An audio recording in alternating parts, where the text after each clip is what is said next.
Vamos lá para a segunda parte então da aula sobre o Walter Benjamin, começando pela análise então que ele faz da polícia. Ele vai observar justamente que o Estado, né, se baseia na violência, em duas violências, tanto a que instaura quanto a que mantém o direito, como esses meios para atingir os fins próprios do direito. E ele vai discutir nesse momento o militarismo, né? Cito então o Walter Benjamin.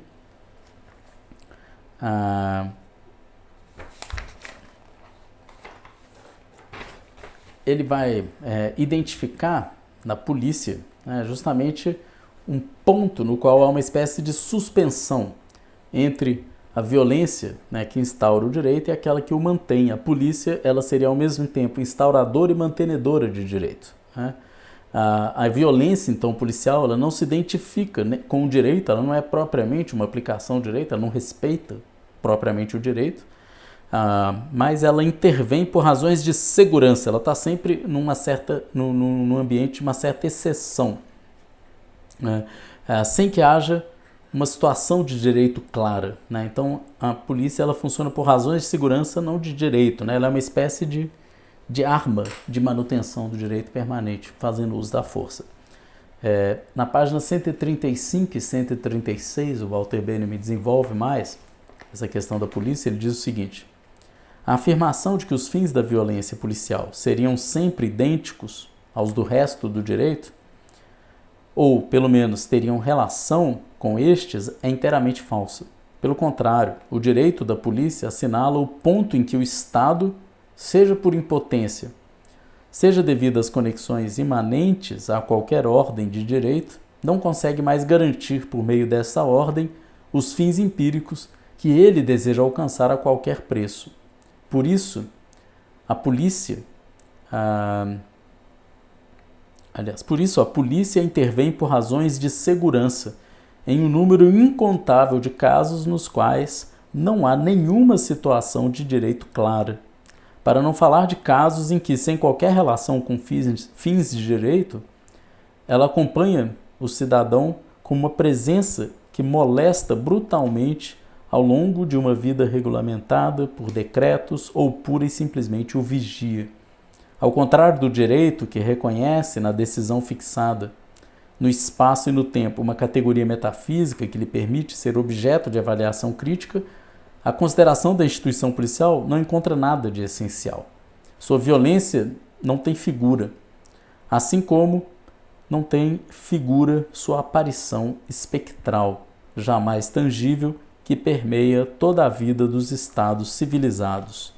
E apesar de a polícia ter o mesmo aspecto em todos os lugares, até nos detalhes, não se pode deixar de reconhecer que o seu espírito é menos devastador quando, na monarquia absoluta, ela representa o poder do soberano, que reúne em si a plenitude do poder legislativo e executivo, do que as democracias, onde sua existência, não sustentada por nenhuma relação desse tipo, dá provas da maior deformação da violência que se possa conceber. Fim dessa citação, né? Então, aqui, claramente a polícia aparece, né, no pensamento do Walter Benjamin como esse espaço de discricionariedade, né? A polícia é um lugar da discricionariedade, da falta, né, de respeito à lei, ao direito, etc. É um lugar da indistinção entre poder e violência, entre poder legítimo e ilegítimo, né?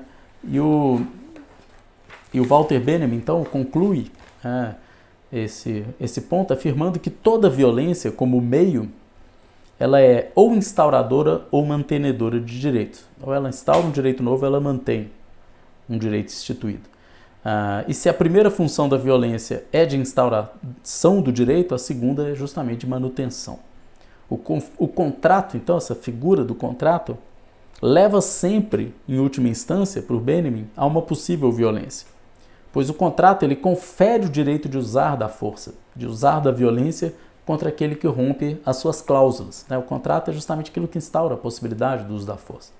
Então, além disso, a origem mesma do contrato apontaria para a violência na leitura que o Walter Benjamin faz. Então, o contrato não é aquilo que garante paz, é o que aponta para a violência. Na página 136 e 137, eu cito Walter Benjamin, sobre isso diz ele: toda violência como meio é um instaurador ou uma mantenedora do direito. Se não pode reivindicar nenhum desses predicados, ela renuncia por si só a qualquer validade. Daí resulta que toda violência, como meio, mesmo no caso mais favorável, participa da problemática do direito em geral. E mesmo que, nesta altura da investigação, não se possa enxergar com certeza o alcance dessa problemática, o direito, mesmo do que foi dito, aparece sob uma luz ética tão ambígua que se impõe naturalmente a pergunta se não existiriam outros meios não violentos para a regulamentação dos interesses humanos em conflito. A pergunta obriga, sobretudo, a constatar que uma resolução de conflitos totalmente não violenta jamais pode desembocar em um contrato de direito. Mesmo que este tenha sido firmado pelas partes contratantes de maneira pacífica, o contrato leva, em última instância, a uma possível violência, pois o contrato dá a cada uma das partes o direito de recorrer à violência, de um modo ou de outro, contra a outra parte contratante, caso esta rompa o contrato. E não apenas isso. Do mesmo modo como seu desfecho, também a origem de qualquer contrato aponta para a violência. Esta não precisa estar imediatamente presente no contrato como violência instauradora do direito, mas está nele representada na medida em que o poder, Macht, que garante o contrato de direito, é por sua vez de origem violenta, de origem violenta, mesmo que este poder não tenha sido introduzido no contrato pela violência. Fim dessa citação.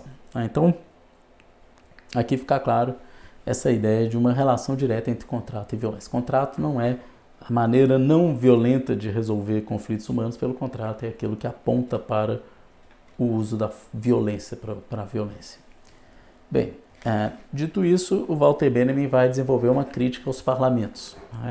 Vai dizer que a prática de compromissos como uma maneira supostamente não violenta de tratar assuntos políticos, que isso é um grande encobrimento da violência instaurada pelo direito, pelos contratos.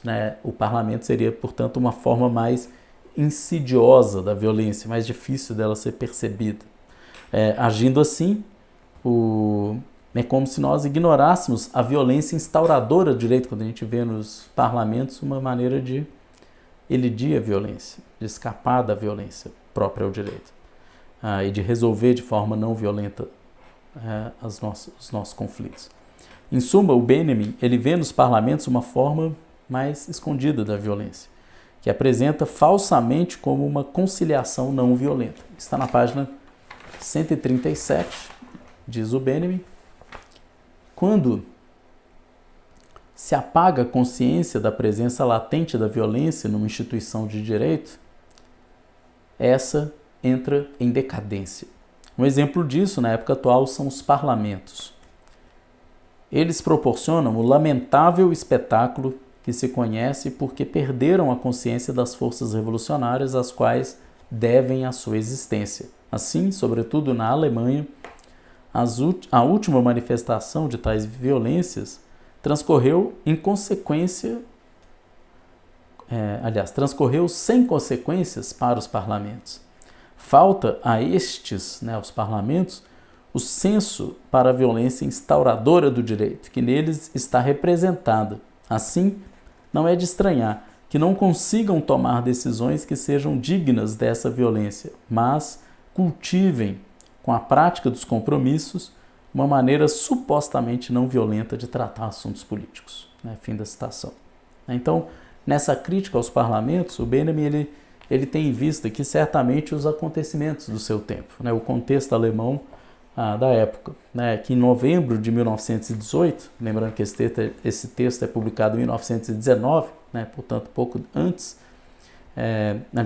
o texto é de 1921, mas ainda assim pouco antes, o Império foi derrubado e a República proclamada, mas logo entrou em acordo com o exército para restabelecer a ordem.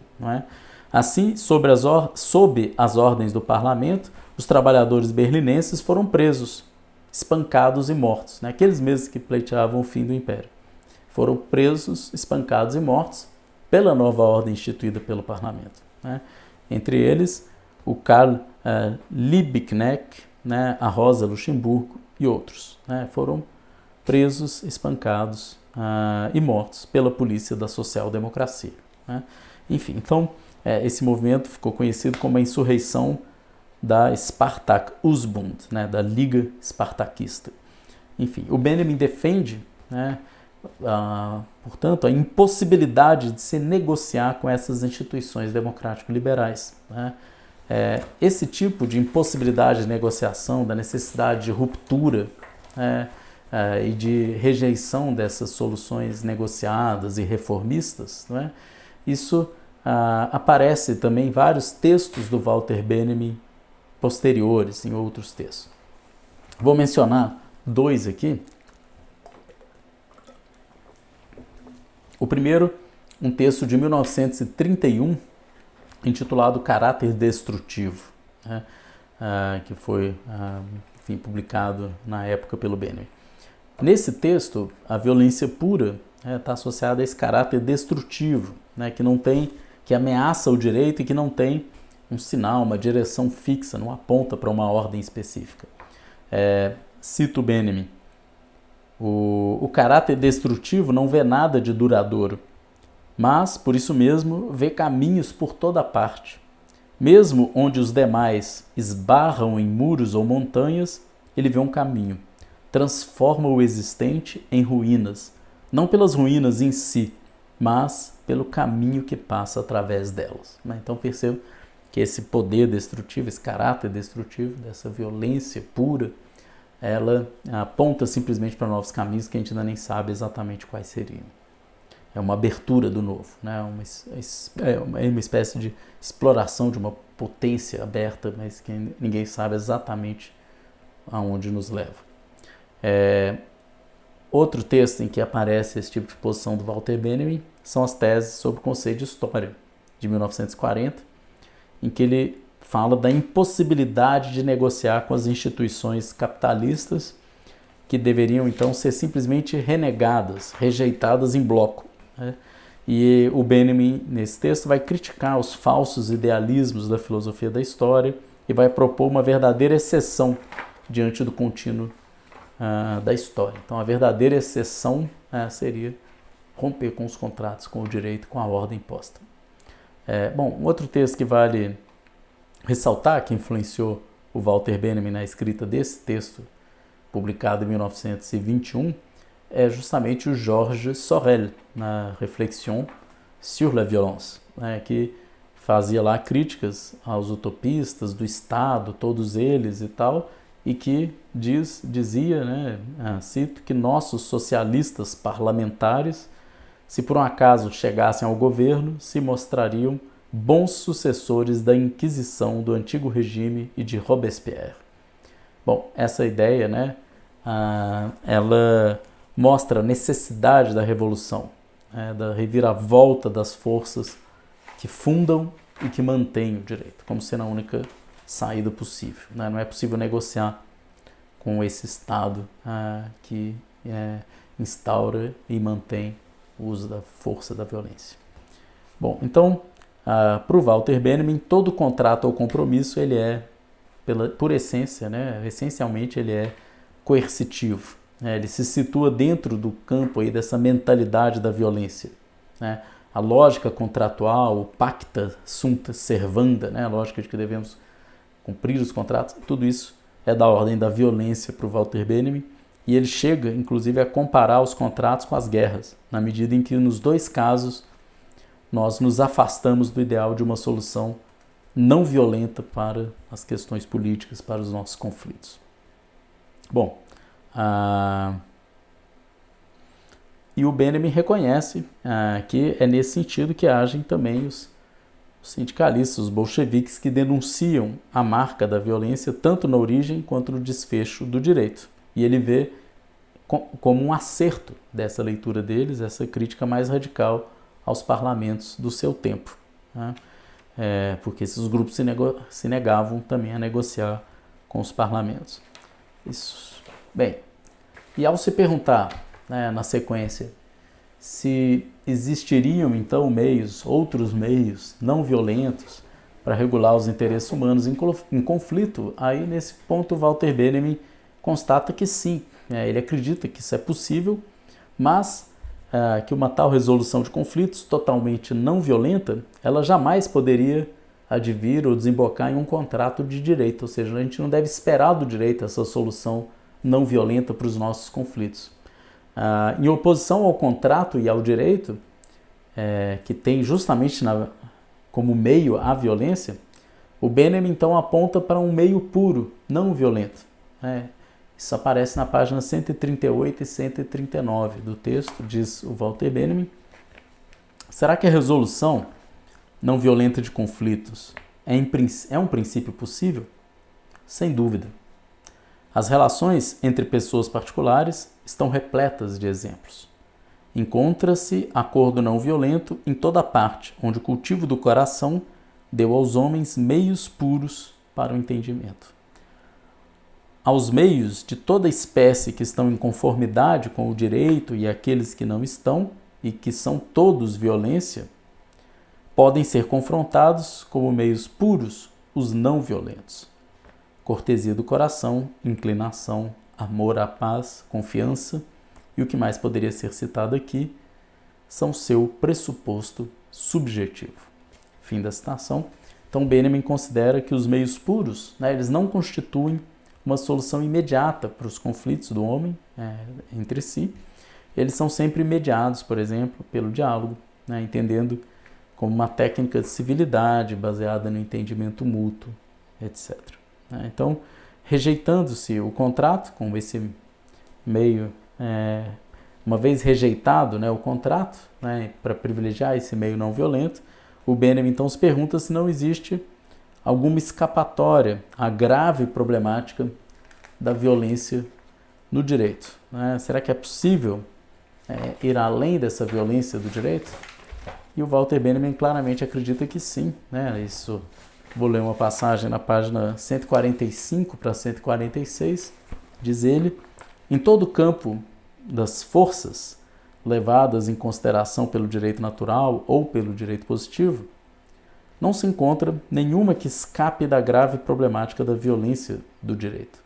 Mas como qualquer representação de uma solução pensável para as tarefas humanas, sem mencionar uma redenção do círculo amaldiçoado de todas as situações existenciais já ocorridas na história mundial, é irrealizável quando se exclui por princípio toda e qualquer violência. Impõe-se a pergunta se existem outras modalidades de violência além daquelas consideradas por toda a teoria do direito.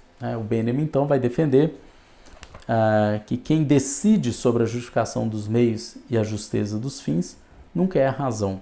A violência é que decide no primeiro caso, quanto à justificação dos meios, é Deus quem decidiria no segundo caso, quanto à justeza dos fins. Bem, dito isso, então, que existe uma possibilidade, para além do direito, de uma violência pura e de uma possibilidade de uma ordem não violenta, ou de uma espécie de ordenação não violenta da vida humana, o Walter Benjamin, então, vai, nesse final do texto, entrar com vários elementos do pensamento judaico, do pensamento cristão também, e que estão ligados a uma espécie de messianismo no campo da política. A gente vai ver. Primeiro, Benjamin observa que existe uma violência mítica, que é essa violência que não se relaciona com o meio e um fim predeterminado. É uma mera manifestação de uma cólera. Segundo Benjamin, essas manifestações encontram-se, antes de mais nada, no mito. Então vamos ver o mito. Na página 147, diz o Benjamin: a violência mítica, em sua forma arquetípica, é mera manifestação dos deuses, não meio para seus fins, dificilmente manifestação de sua vontade. Em primeiro lugar, manifestação de sua existência. E aqui o Walter Benjamin vai fazer uma referência a uma lenda da mitologia grega, que é a lenda de Níobe.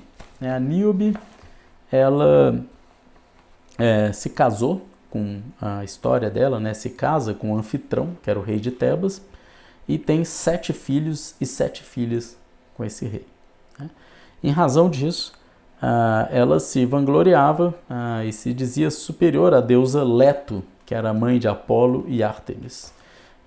Essa deusa se sentiu ofendida pelas falas de Níobe e decidiu e pediu então que os filhos dela, ela era mãe de Apolo e Ártemis, né, pediu que os filhos a vingassem. Né? E eles então mataram a flechadas os 7 filhos homens de Níobe. Né? Então, lembrando que eles eram arqueiros, né, tanto Apolo quanto Ártemis. Né? Então eles mataram a flechada os 7 filhos homens de Níobe. Mas ela, ainda assim, apesar de perder seus 7 filhos, ela ainda assim continuou afrontando a deusa Leto. E então Leto ordenou que também as 7 filhas fossem mortas. Isso está contado nas passagens tanto da Ilíada de Homero, no canto 24, quanto nas Metamorfoses de Ovídio, no livro 6, no canto 6. Então está aqui, a Níobe ela se insurge, né, insultando Leto, interrompendo um culto a essa deusa. Né, e essa deusa então se vinga. Né, e ela vai deixar, na verdade, só a filha mais nova de Níobe viva, e ela implora a Zeus que poupe sua vida, mas ainda assim ele a mata e transforma Níobe em uma rocha. Né? Então está aqui no slide a imagem da Níobe transformada em rocha. Bom, essa violência divina, nesse caso, né, é interpretada por Benjamin, né, segundo a leitura que ele faz desse mito, como se a ação de Apolo e Ártemis, né, como se não fosse, não é uma violência propriamente mantenedora através do castigo. Né, trata-se de uma violência que instaura um direito, né, instaura uma nova ordem. Mais do que um castigo pela transgressão de um direito existente, trata-se de uma expiação que se abate como um destino, né, sobre uma pessoa. Na página 147, diz Benjamin: mas a violência deles é muito mais instauração de um direito do que castigo pela transgressão de um direito existente. O orgulho de Níobe atrai sobre si a fatalidade, não porque fere o direito, mas porque desafia o destino para uma luta na qual o destino deve vencer, engendrando somente nessa vitória um direito.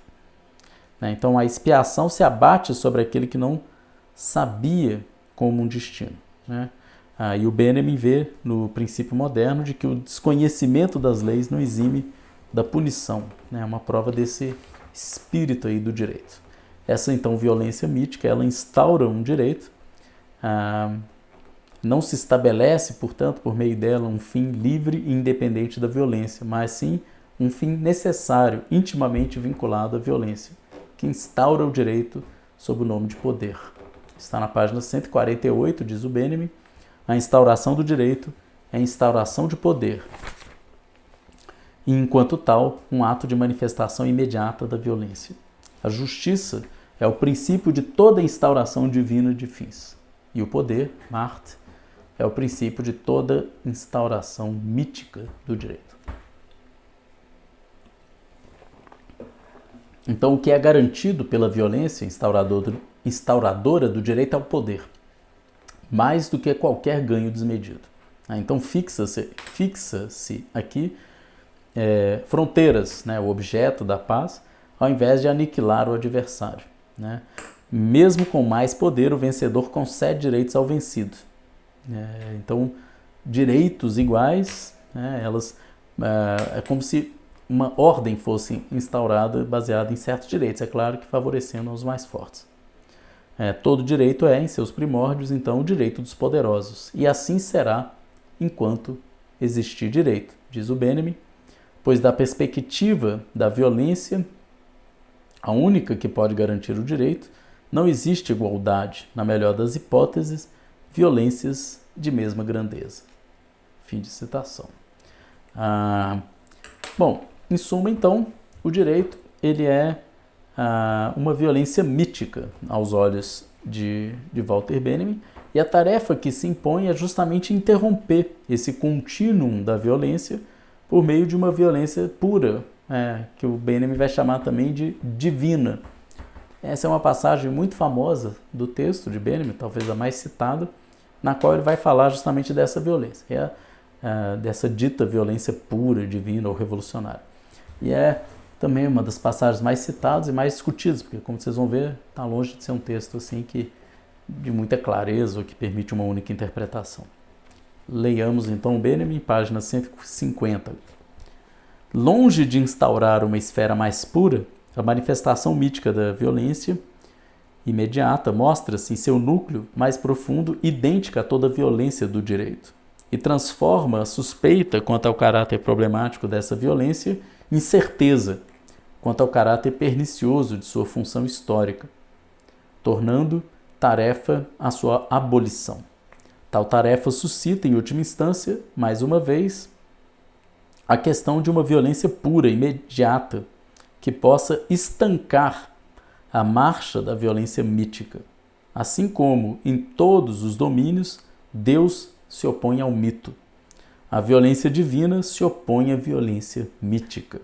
E, de fato, estas são contrárias em todos os aspectos. Se a violência mítica é instauradora do direito, a violência divina é aniquiladora do direito. Se a primeira estabelece fronteiras, a segunda aniquila sem limites. E se a violência mítica traz simultaneamente culpa e expiação, a violência divina expia a culpa. Se a primeira é ameaçadora, a segunda golpeia. Se a primeira é sangrenta, a divina é letal de maneira não sangrenta. Fim da citação. Bom, em oposição, vamos tentar entender um pouco melhor isso, né? Em oposição à lenda de Níobe, que é utilizada para exemplificar essa violência mítica instauradora do direito, o Walter Benjamin vai contar uma outra história, mítica, na verdade, agora, uma passagem bíblica que é a história do juízo divino do bando de Coré, que está na Bíblia, no Números 16, versículo de 1 a 35. Nesse episódio, nessa passagem, é narrado um episódio da rebelião de Coré e do castigo divino que é recebido, que atinge os privilegiados sem preveni-los, sem qualquer ameaça, e não hesita diante da aniquilação. Eles são aniquilados. E ao aniquilar, o juízo divino expia a culpa. Sem essa violência, ela tem um caráter purificatório. Ela expia a culpa, ela purifica. Trata-se de uma violência sangrenta contra a mera vida. Essa é a leitura que o Benjamin vai fazer. Há, portanto, uma ausência de qualquer instauração de direito. Trata-se de uma violência meramente aniquiladora, que, em termos então relativos, pois não em relação à alma do vivente, mas apenas a pura vida. Bem, dito isso, a gente pode caminhar mais para o final do texto, para as conclusões que o Benjamin vai tirar. Ele vai crer então na ruptura que é preciso romper esse círculo da violência, atando magicamente, que está atado, aliás, magicamente nas formas míticas do direito, dessa violência mítica. E o Benjamin, então, acredita na destituição do direito de todas as formas de violência das quais o direito depende. E ao destituir-se a violência do Estado, nós, então, fundaríamos uma nova era histórica. Isso o Benjamin, no final do texto, diz claramente, na página 155, cito Walter Benjamin: a crítica da violência é a filosofia de sua história. É a filosofia dessa história porque somente a ideia de seu ponto de partida permite uma tomada de posição crítica, diferenciadora e decisiva com relação aos seus momentos temporais. Um olhar dirigido apenas para as coisas mais próximas perceberá, quando muito, um movimento dialético de altos e baixos nas configurações da violência, enquanto instauradora e mantenedora do direito. A lei dessas oscilações repousa no fato de que toda violência mantenedora do direito acaba, por si mesma, através da repressão das contra-violências inimigas, enfraquecendo indiretamente, no decorrer do tempo, a violência instauradora do direito por ela representada. Alguns sintomas disso foram apontados ao longo dessa investigação. Isso dura até o momento em que novas violências ou violências anteriormente reprimidas vencem a violência até aqui instauradora do direito, fundando, assim, um novo direito para um novo declínio. É na ruptura desse círculo, atado magicamente nas formas míticas do direito, na destituição de direito de todas as violências das quais ele depende, e que dependem dele em última instância, então, na destituição da violência do Estado, que se funda uma nova era histórica. Né? Fim da citação. Fica claro nessa passagem que o Benjamin, então, rejeita toda violência mítica, né? Toda violência instauradora do direito, que é por ele chamada de arbitrária, assim como toda violência mantenedora do direito, chamada de violência administrada, a violência que está a serviço da primeira, dessa que instaura o direito. E o Benjamin defende, então, a possibilidade de uma violência pura, né, uma reine Gewalt, né, uma pura força, puro poder, uma pura força, uma pura violência revolucionária, divina, chamada de divina por Benjamin, chamada ainda de a violência que reina, que seria um poder revolucionário que paralisa o automatismo do mito e esse contínuo da história de opressão. Então Benjamin conclui afirmando que é difícil, ao olhar humano, compreender essa violência divina, de modo que não conseguimos decidir acerca de quando ela se efetivou num determinado, num caso determinado, em toda a sua pureza. É difícil identificar essa pureza na violência, o olhar humano. O Benjamin diz isso na página 155 e 156. Com efeito, apenas a violência mítica, não a divina, será reconhecida como tal com certeza, a não ser por efeitos incomparáveis, pois a força expiatória da violência não é clara aos olhos dos homens. Mais uma vez, todas as formas eternas que o mito abastardou com o direito estão livres para a violência divina. Esta pode se manifestar na guerra verdadeira, do mesmo modo que pode se manifestar o juízo de Deus proferido pela multidão acerca do criminoso.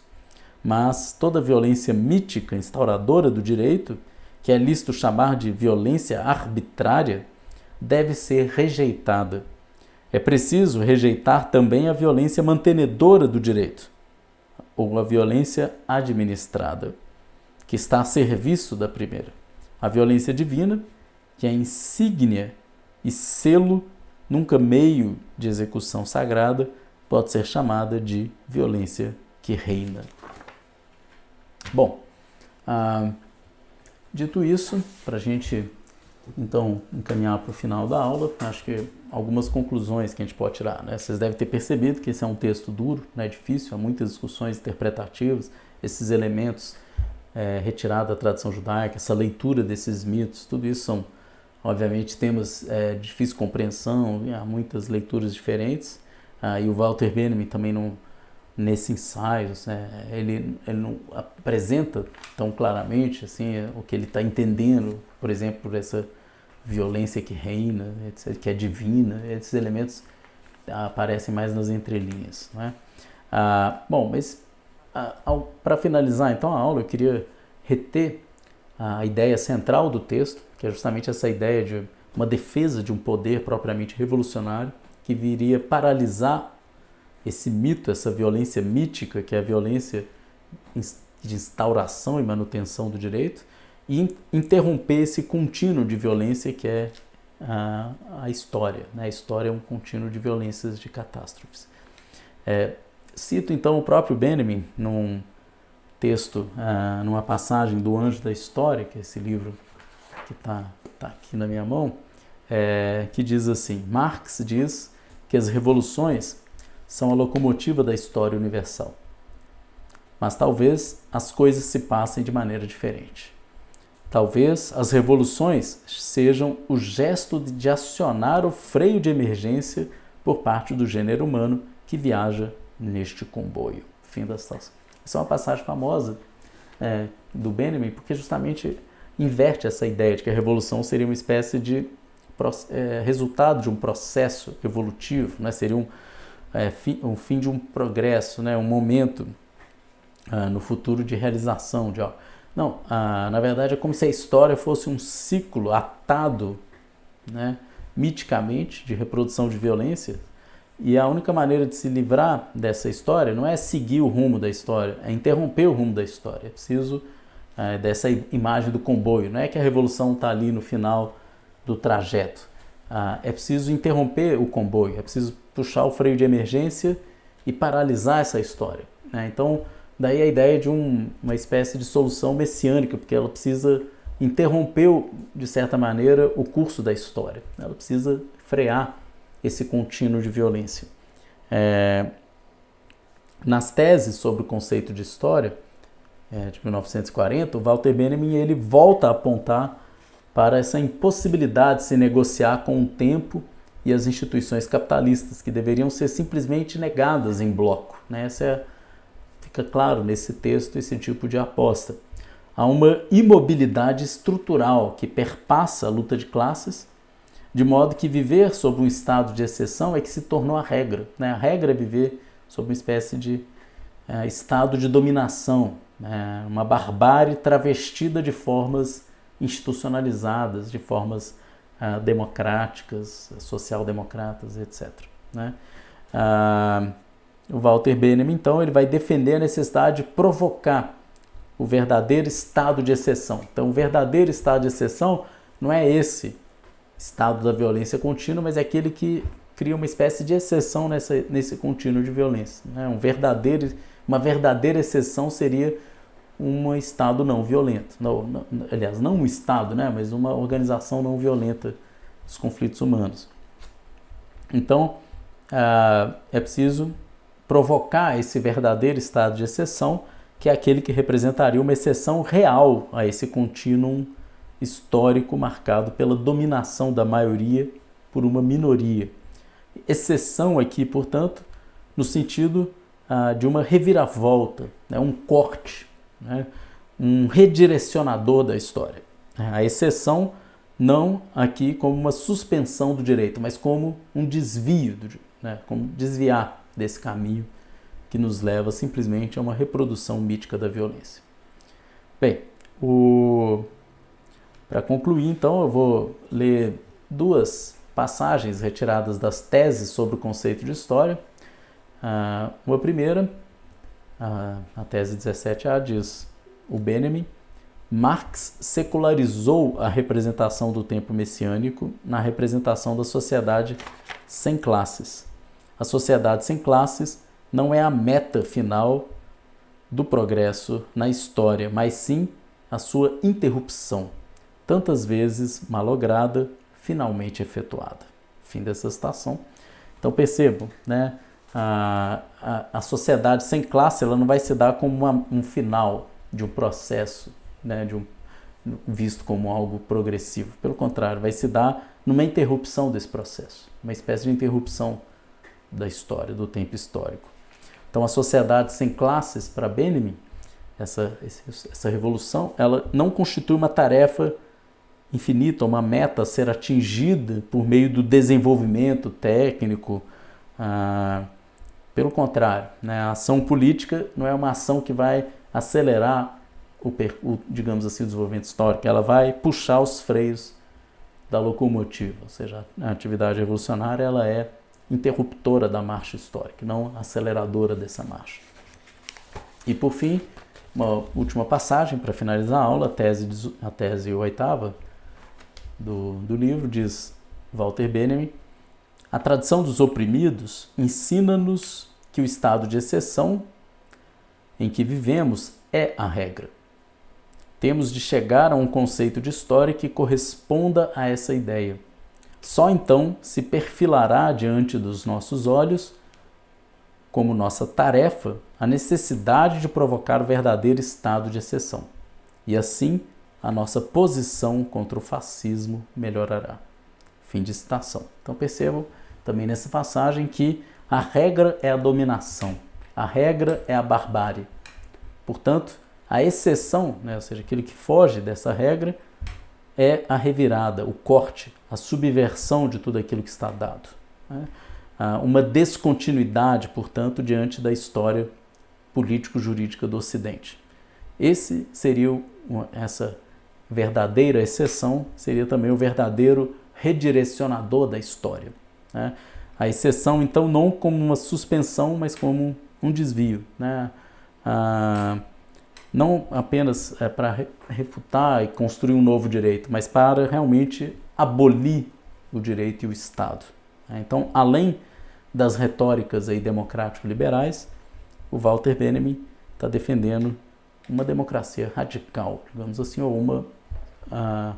uma espécie de revolução que tem uma dimensão messiânica que vai interromper o tempo histórico, interromper o curso da história, abolir essas formas violentas, esse círculo mítico da violência inscrito no Estado, no direito e nos contratos, na lógica contratual, abolir tudo isso por meio de uma violência divina, pura, capaz de aniquilar toda essa ordem, paralisar esse contínuo de violência, essa marcha histórica, essa catastrófica, e instaurar uma nova era histórica. Então, basicamente, essa é a mensagem principal que a gente pode retirar desse texto do Walter Benjamin. E com isso, eu termino a aula.